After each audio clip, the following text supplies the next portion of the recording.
उम्मीद है आप लोग खैरियत से होंगे। आज हम बात करेंगे इंटरमिटेंट फास्टिंग और ऑटोफेजी के लिंक के ऊपर। सबसे पहले बात करते हैं कि ऑटोफेजी जो लफ्ज़ है उसका क्या मतलब है।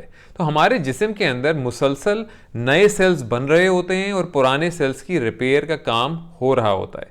तो जैसे आप खाना खाते हैं उससे आपको एनर्जी मिलती है और इस एनर्जी से ये सारा मामला चल रहा होता है, नए सेल्स पैदा हो रहे होते हैं और पुराने सेल्स की रिपेयर हो रही होती है। ये एक एनाबॉलिक प्रोसेस है। इसके बरक्स ऑटोफेजी जो है वो एक कैटाबॉलिक प्रोसेस है।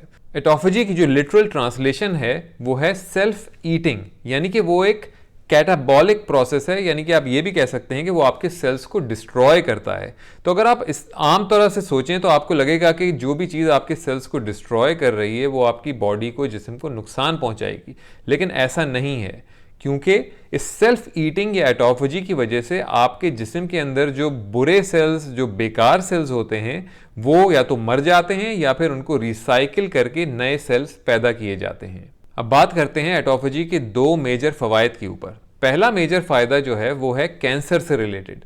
अब कैंसर क्या है? कैंसर बेसिकली एबनॉर्मल ग्रोथ है आपके सेल्स की, आपके जिस्म के अंदर। और कैंसर का पसंदीदा खाना जो है वो है शुगर, यानी कि अगर आपके जिस्म के अंदर शुगर की मिकदार अमूमी तौर पे बढ़ी हुई है, यानी कि आप मुसलसल खाना खा रहे हैं किसी न किसी फॉर्म में, तो आपके सेल्स जो हैं नए बनते रहेंगे और जो पुराने बेकार सेल्स हैं वो रिसाइकिल नहीं होंगे या वो मरेंगे नहीं, बल्कि उन्हें भी एक तरह से सर्वाइवल के लिए एनर्जी मिल रही होगी और इसी तरह से कैंसर का ग्रोथ होता है।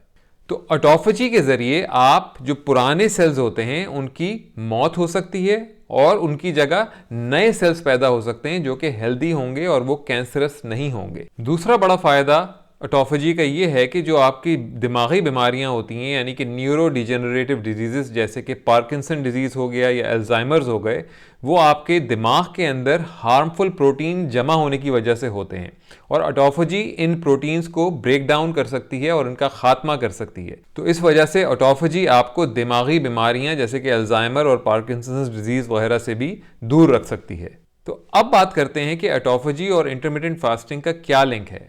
इंटरमिटेंट फास्टिंग ऑटोफेजी को दो तरीके से अफेक्ट करती है। पहला तरीका तो ये है कि जब आप अपने जिस्म को स्टार्व करते हैं, यानी कि आप कोई भी खाना नहीं खा रहे होते हैं, तो उससे होता ये है कि जो आपके जिस्म के अंदर हेल्दी सेल्स होते हैं वो अपनी सर्वाइवल के लिए जो अनहेल्दी सेल्स होते हैं उनका खात्मा करते हैं और या फिर उन्हें रिसाइकिल करते हैं, जिसकी वजह से वो एनर्जी हासिल करते हैं सर्वाइवल के लिए।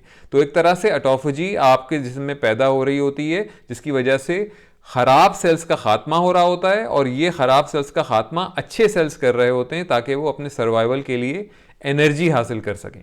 दूसरी चीज़ ये कि इंटरमिटेंट फास्टिंग जब आप करते हैं तो आपके लिवर के अंदर जो ग्लाइकोजन के स्टोरेज होते हैं वो कम होना शुरू होते हैं।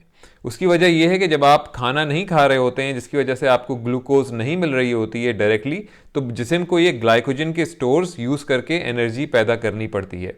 जब ये ग्लाइकोजन के स्टोर्स भी ख़त्म हो जाते हैं लिवर के अंदर, तो होता यह है कि आपके जिस्म जो है वो फैट को ब्रेक डाउन करना शुरू करता है और उनसे एक केमिकल कीटोन बनाता है जिसकी एनर्जी हासिल करता है। इस प्रोसेस का नाम है कीटोसिस। कीटोसिस का बेसिक मकसद ये है कि वो आपके जिस्म के अंदर फैट को ब्रेक डाउन करके कीटोन्स बनाए जिससे एनर्जी हासिल की जाए। और ये कीटोसिस का अमल जो है इससे भी आपके जिस्म के अंदर ऑटोफेजी पैदा होती है, यानी कि बुरे सेल्स का खात्मा होता है और अच्छे सेल्स पैदा होते हैं। अब आखिर में बात करते हैं कि आपको कितना लंबा फास्ट करना पड़ेगा ताकि आप अपने जिस्म के अंदर इस ऑटोफेजी के अमल को जारी कर सकें। तो जो जानवरों के ऊपर इसके बारे में रिसर्च हुई है उससे ये साबित होता है कि जब 24 घंटे होते हैं आपको फास्ट करते हुए तो उस वक्त ऑटोफेजी का अमल शुरू होता है और 48 घंटे तक ये अमल पीक करता है।